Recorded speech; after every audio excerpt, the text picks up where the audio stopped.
Bonjour, Dominique, mandataire immobilier, auteur du blog www.mandataire-imo.fr et coach pour les particuliers. Bienvenue sur la chaîne des mandataires qui se bougent. Justement, aujourd'hui j'ai invité Jonathan. Comme nous, c'est un mandataire immobilier qui se bouge. Suite à la lecture d'articles sur le blog, il a tenu à ce qu'on se connaisse un peu mieux et lorsque nous nous sommes entretenus par téléphone et qu'il m'a raconté son expérience, j'ai tout de suite pensé que son témoignage pourrait inspirer et servir d'exemple à beaucoup d'entre nous. On retrouve donc Jonathan dans cette vidéo tout de suite après ça.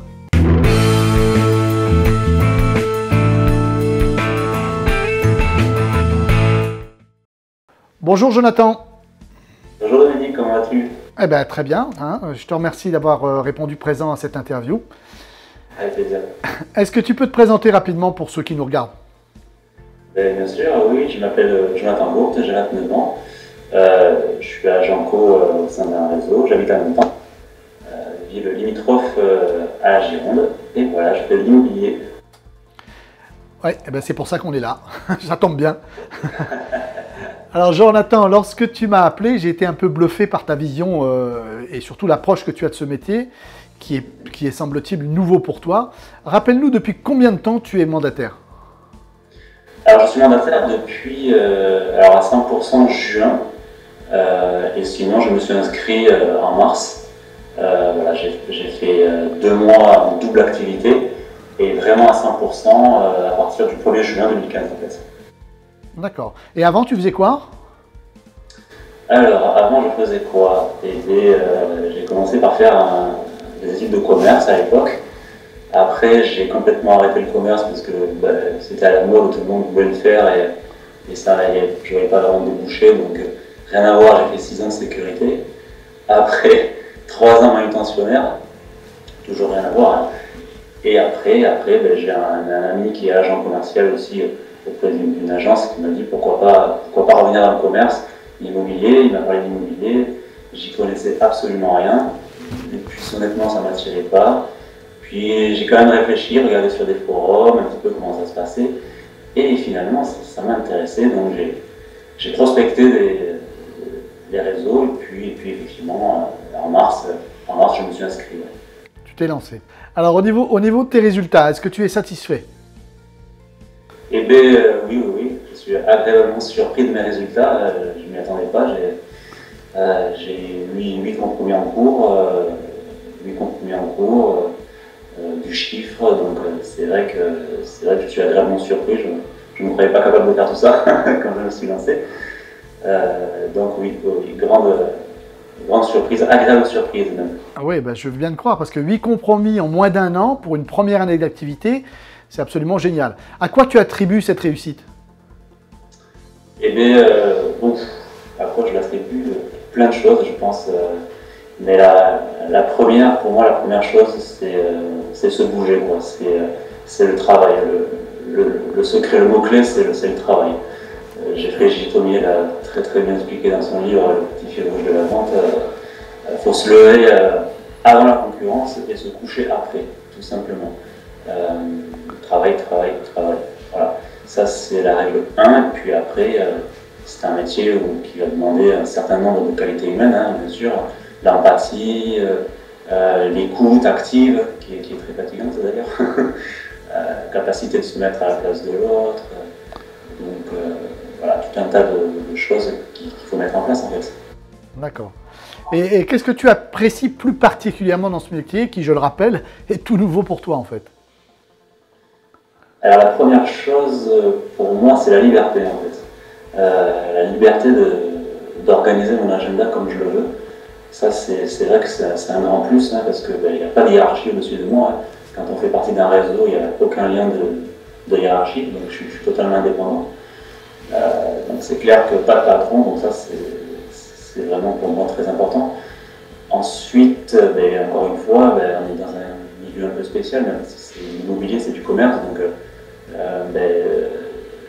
avoir cette capacité de relation humaine en fait, hein, être doué de relation humaine, entre guillemets, très important, aimer les gens en fait, hein, pour faire ce métier, il faut aimer les gens, aider les gens. Et enfin, quand on y arrive, pour ceux qui y arrivent, effectivement, à la fin du mois, ça permet de gagner correctement sa vie. En fait. Pour moi, les trois points pour moi qui ont fait que je me suis lancé en fait. D'accord. Bien gagner ta vie, t'es bien parti, hein, je te rassure. Et qu'est-ce qui a été le plus dur ou qui l'est peut-être encore aujourd'hui?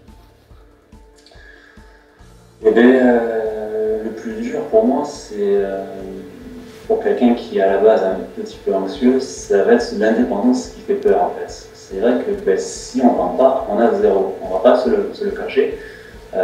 Donc ça peut créer parfois un sentiment d'insécurité, surtout au début je parle. Bon maintenant ce sentiment-là a disparu pour moi. Mais au début je me dis bon mince quand même, je ne sais pas où je vais, c'est nouveau, j'ai toujours eu une hiérarchie, donc le fait d'être seul en fait, même si on n'est pas seul, on est quand même accompagné par le réseau, ça peut créer un sentiment d'insécurité et d'anxiété. Donc ça c'est, voilà, ça ne va pas savoir de quoi demain est fait, ça peut créer de l'anxiété. Ensuite, ben, c'est vrai qu'on est dans un monde humain, les gens souffrent, les gens sont instables, enfin pas tous, hein, mais une partie, donc ils vont jouer avec votre ascenseur émotionnel, on va dire.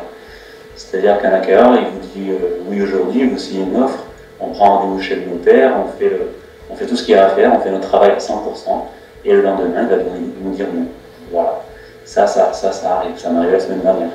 Alors c'est sûr, les désistements d'acquéreurs, je te rassure ou je t'inquiète, je ne sais pas, mais bon, c'est tout le temps, hein, ça arrive à tout le monde, même aux meilleurs d'entre nous, ça arrive parce qu'effectivement on n'est pas dans la tête des acquéreurs et même si on a beau essayer de verrouiller, c'est encore quelque chose qui m'est arrivé il n'y a pas très longtemps, donc voilà, je te rassure, ça ne vient pas de toi. Alors, les acquéreurs font la loi en ce moment. Tout à fait, tout à fait. Alors j'imagine qu'il a fallu te former aussi pour ce métier et qu'aujourd'hui encore, tu dois apprendre et te tenir informé. Comment tu t'organises pour ça? Ben, plusieurs choses, effectivement, je suis de ceux qui pensent qu'il faut se former quotidiennement. Donc, ben, quand on intègre un réseau, enfin du moins pour le mien, ben, il y a une formation de base sur le juridique et sur le commercial qui est diffusée, donc ça c'est très important. Ensuite, interne au réseau également, tous les mois on a des perfectionnements, des rendez-vous de perfectionnement avec les autres agents du réseau, ce qui nous permet de partager, de raconter nos expériences, nos réussites, nos échecs, et également la responsable régionale du réseau qui est là pour nous aider, que j'embrasse d'ailleurs quand elle verra la vidéo, on s'entend très bien. Donc ça c'est interne au réseau.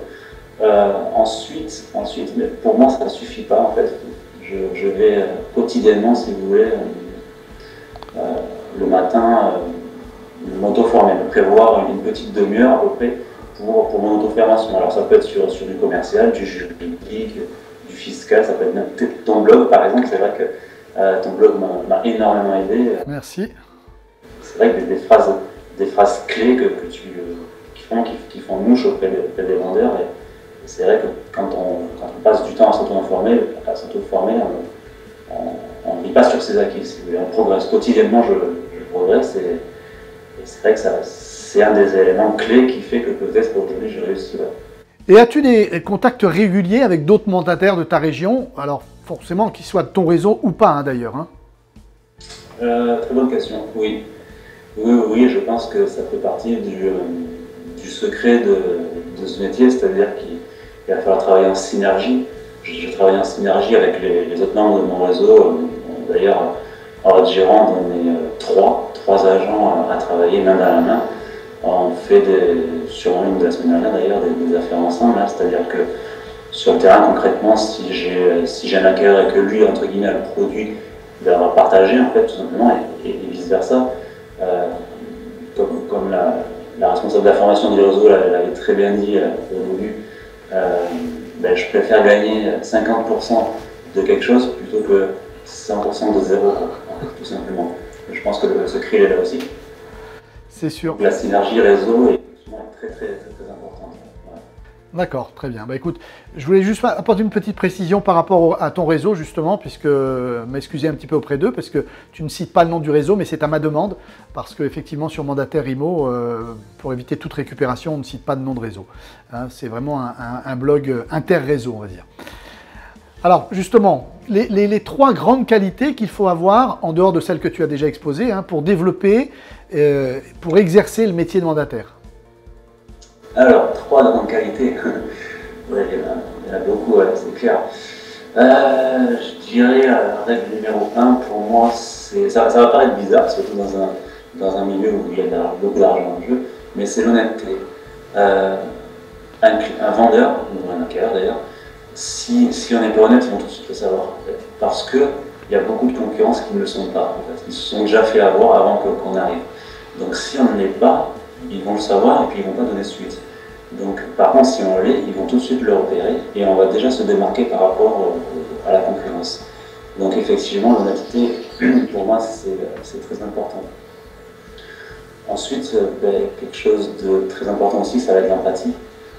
Pratiquer l'empathie, effectivement, va permettre de gagner la confiance du prospect par le biais de l'écoute active, hein, tout simplement. Voilà, par titre d'info, dans un rendez-vous mandat, je suis tout à fait capable de rester 4 heures chez le client, ça m'est déjà arrivé. Le client, au début, il est réticent. À la fin du rendez-vous, il m'invite à manger, j'ai signé exclu. Voilà, mais tout ça, ça ne s'est pas fait en une demi-heure. Hein. Sur un rendez-vous de 4 heures, je suis tout à fait capable de parler de tout pendant 1 heure, 1 heure et demie, sauf d'immobilier. Donc effectivement, le prospect aujourd'hui a beaucoup de choses à dire, que ce soit sur l'immobilier ou sur autre chose, il va falloir l'écouter. En fait. Voilà. Ce qui est, entre guillemets, assez amusant parfois. Bon, écoute, moi, personnellement, je suis 100% d'accord avec tout ce que tu dis. Hein. C'est peut-être pour ça que tu apprécies d'ailleurs la lecture du blog, mais c'est vrai que voilà, aujourd'hui, on ne peut plus vendre comme il y a 10 ans en arrière. Hein. Ensuite, on va retrouver tout un tas de qualités qu'un commercial va avoir besoin. Quoi. Donc ça va être l'optimisme, travailler sur l'optimisme, c'est-à-dire que moi, personnellement, je fuis les gens négatifs. Hein, les ondes positives nous attirent énormément de réussite. Hein, on est plus ouvert à la vie, en fait, hein, que ce soit dans le monde privé ou professionnel, d'ailleurs. Là encore, tout à fait d'accord. Alors justement, par rapport à ça, si tu avais un seul conseil à donner à un futur mandataire prêt à se lancer dans ce métier, quel serait-il? Un seul conseil. Pour ce... Je ne sais pas si je vais réussir à donner un seul conseil, mais je vais plutôt donner une petite explication comment moi je vois les choses quand on se lance. C'est clair que pour se lancer, déjà, il va falloir bien réfléchir à comment se lancer stratégiquement, étudier un petit peu son secteur, hein, voir si sa zone est sinistrée ou pas au niveau de l'immobilier. Quand on se lance dans l'immobilier comme ça, surtout à son compte, essayer d'avoir une petite sécurité financière quand même, parce que effectivement, tout le monde sait que normalement on ne vend pas dans les 2 premiers mois. Ça peut arriver, ça m'est arrivé d'ailleurs, mais après il y a toujours 3 mois entre un compromis et un acte authentique. Donc il faut avoir quand même un petit matelas. Super. Une dernière question. Je ne sais pas si tu l'as vu dans une vidéo précédente, comparer notre métier à la devise nationale liberté, égalité et fraternité.